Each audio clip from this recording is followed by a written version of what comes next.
Story, Donald Trump has arrived in Israel. It's the second port of call on his first foreign trip as president.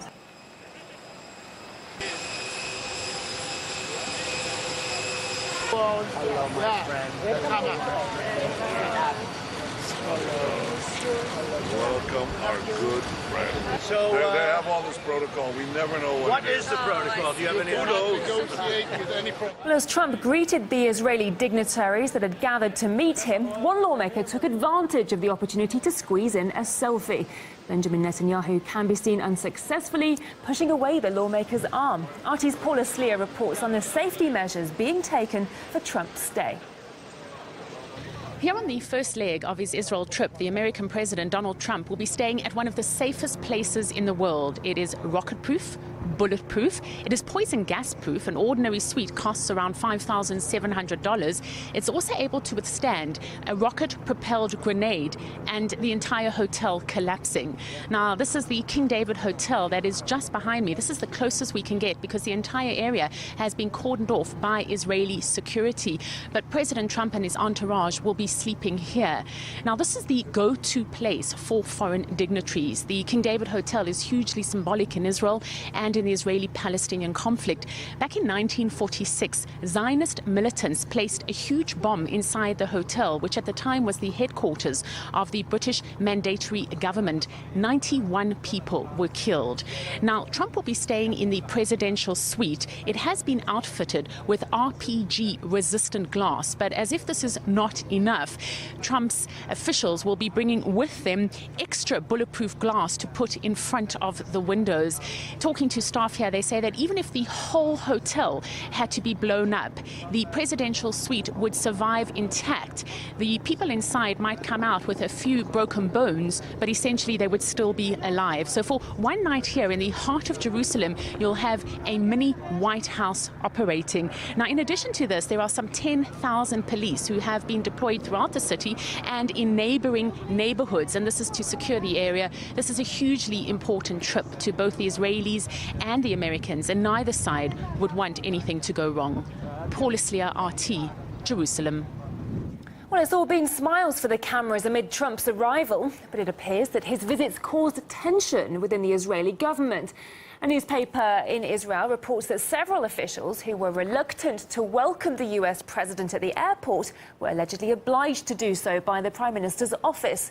Controversies surrounding Israeli-American relations may explain why Trump chose Tel Aviv for his next visit. RT's Caleb Morpin takes up the story. They always seemed to like each other. My friend, congratulations on being elected President of the United States of America. My good friend, Prime Minister Netanyahu. Like all good friends, they have so much in common, from posing to choosing enemies. They both hate Iran, they both hate Obama, and when going gets tough, they've got each other's backs. Ever wonder what fake news is? I'm not going to give you a question. You are fake news. Headlines in CNN, Al Jazeera, and The Guardian. Very fake news. This is a complete distortion of the truth. The level of dishonesty is out of control. And nothing says best friends like a surprise gift. We will move the American embassy to the eternal capital of the Jewish people, Jerusalem. I would like to clarify unequivocally that our view has been at any given time, also now, that the United States Embassy should be here in Jerusalem. Except when that gift fails to materialize. There's no decisions. We're at the very early stages of that decision-making process. And his old pal Bibi won't even be showing him the sights. No Israeli leaders will join President Trump to the Western Wall.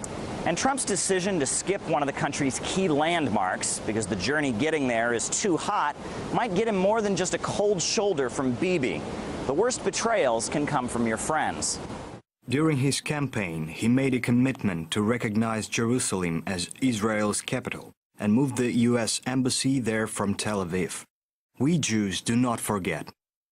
Yes, it looks like not all friendships last forever, and some seem to end around the same time as campaign season.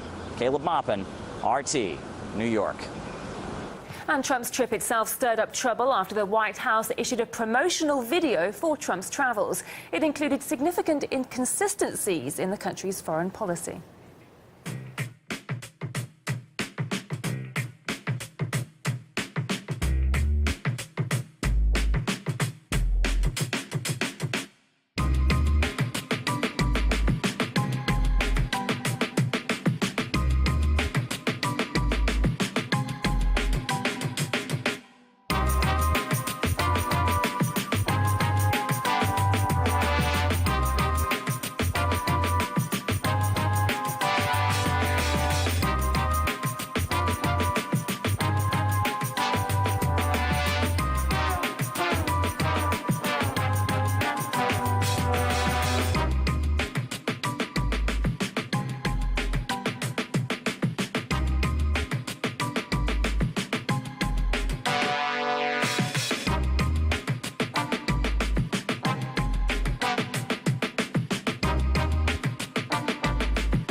Trump's arrival in Israel comes after a two-day visit to Saudi Arabia, an unprecedented and controversial choice for his first overseas trip.